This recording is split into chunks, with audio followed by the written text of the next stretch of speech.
Hi guys, me Harshada me Chetan. and we are here for the review of recent released Marathi movie Natsamrat. Picture बघितल्यानंतर या picture बद्दल नक्की बोलायचं तरी काय असा प्रश्न आम्हाला पडला होता. पण मित्रांनो, मी मोजक्याच शब्दात सांगेन, पिक्चर दर्जा आहे. आपल्या शब्दात सांगायचं म्हटलं तर एकदम कडक आहे. कोणी घर देतं का? घर एका तुफानाला कोणी घर देतं का? एक तुफान भिंती वाचून, छपरा वाचून, माणसाच्या माये वाचून, देवाच्या दये वाचून डोंगरा डोंगरात हिंडत आहे. जिथून कोणी उठवणार नाही अशी जागा ढूंढत आहे. कोणी घर देतं का रे? घर. पिक्चरचा ट्रेलर पाहिल्यानंतर आपल्याला हा मूवी क्लास ओरिएंटेड वाटतो. पण पिक्चर पाहिल्यानंतर मात्र आपल्याला असं लक्षात येतं की प्रत्येक जण हा पिक्चर बघू शकतो. प्रत्येक जण याशी रिलेट होऊ शकतो. मी तर म्हणेल हा मूवी जास्तीत जास्त युथनी बघावा. इनफॅक्ट बघतीये, this movie can prove to be an iconic film for the youth. माणूस आणि नट असावा तर गणपत चंद्रकांत बेलवलकर यांच्यासारखाच. गणपत बेलवलकर सर्वात मोठा नट. या नटाला लोकांनी नटसम्राट ही पदवी दिली. पण या नटसम्राटाला देखील त्याच्या कौटुंबिक व्यथांमधून सुटका मिळाली नाही.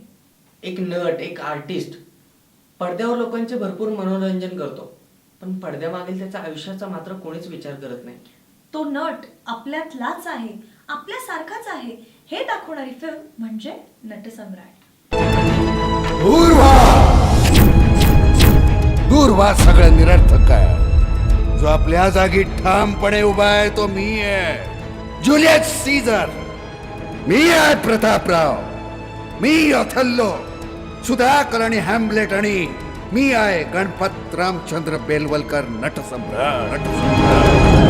शिरवाडकरांच्या नाट्य साहित्यावर आधारित या फिल्मचा सगळ्यात मोठा प्लस पॉइंट म्हणजे नाना. आणि नाना म्हटल्यावर लोक निर्धास्तपणे फिल्मला येतील, कारण नानांनी प्रत्येक मराठी माणसाच्या मनात एक घर केलंय. बाळकाव, डुकऱ्या, मुडद्या अशा शब्दांनी त्यांनी लोकांना भरपूर हसवलेलं आहे. तसेच दुसऱ्या बाजूला आपल्या अभिनयाच्या जोरावर त्यांनी लोकांना विचार करण्यास देखील भाग पाडलेला आहे. बेलवलकर म्हणजे नाना आणि त्यांच्या पत्नी, ते त्यांना लाडाने सरकार असे म्हणू, आणि त्या दोघांच्या गप्पा म्हणजे आजच्या युथला सुद्धा लाजवतील. फिल्म मध्ये सर्वात चांगली आणि उठून दिसणारी केमिस्ट्री म्हणजे नाना आणि विक्रम गोखले यांची. विक्रम गोखले यांनी बेलवलकरांच्या मित्राची म्हणजे रामभाऊ यांची भूमिका स्वीकारलेली आहे. पिऊन गप्पा कशा माराव्या हे यांच्याकडून शिकावं. पिऊन झाल्यानंतर एकमेकांना भरपूर शिव्या देतात, पण मनाला मात्र लावून घेत नाही. जेव्हा जेव्हा ही जोडी आपल्याला स्क्रीनवर दिसते तेव्हा तेव्हा प्रेक्षकांना वेगळीच मजा पाहायला भेटते. नानांसोबत फिल्म मध्ये असणारे मेधा मांजरेकर, मृण्मयी देशपांडे, सुनील बर्वे यांचा अभिनय बघण्याजोगा आहे. आणि एका सीन साठी असणारे प्रवीण तरडे यांनी लोकांच्या मनावर एक ठसा उमटवलाय. महेश मांजरेकरांनी या फिल्मचे डिरेक्शन अगदी उत्तमरित्या केलेले आहे.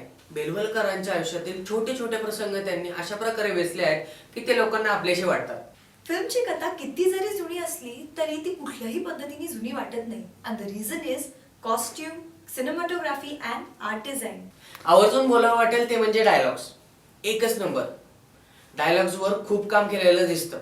काही प्रसंगांवर टाळ्या भेटतात तर काही प्रसंगांवर आदर वाटतो. जिथे युथला ते हसवतात तिथेच ते युथला रडवण्यासही भाग पाडतात. आणि युथला रडवणं ही काय सोपी गोष्ट नाही. विधात्या, तू इतका कठोर का झालास? एका बाजूला ज्यांना आम्ही जन्म दिला ते आम्हाला विसरतात, आणि दुसऱ्या बाजूला ज्याने आम्हाला जन्म दिला तो तूही आम्हाला विसरतो.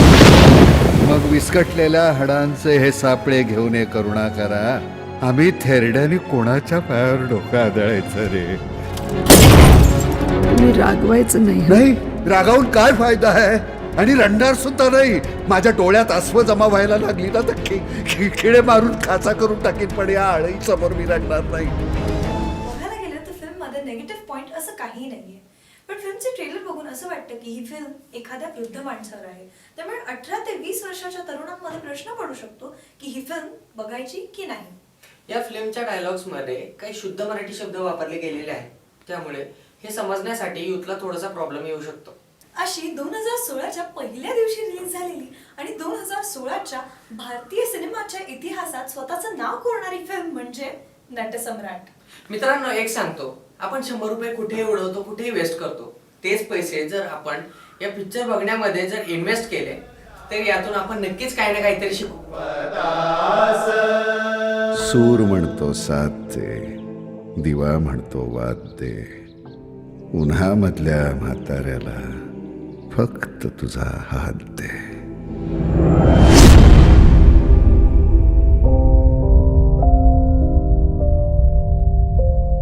So this was the review for Natta Samrat. So we'll meet next time with a new review of a new film. Till then, bye-bye. And yeah, don't forget to subscribe it And comment on it. and like it. Bye-bye.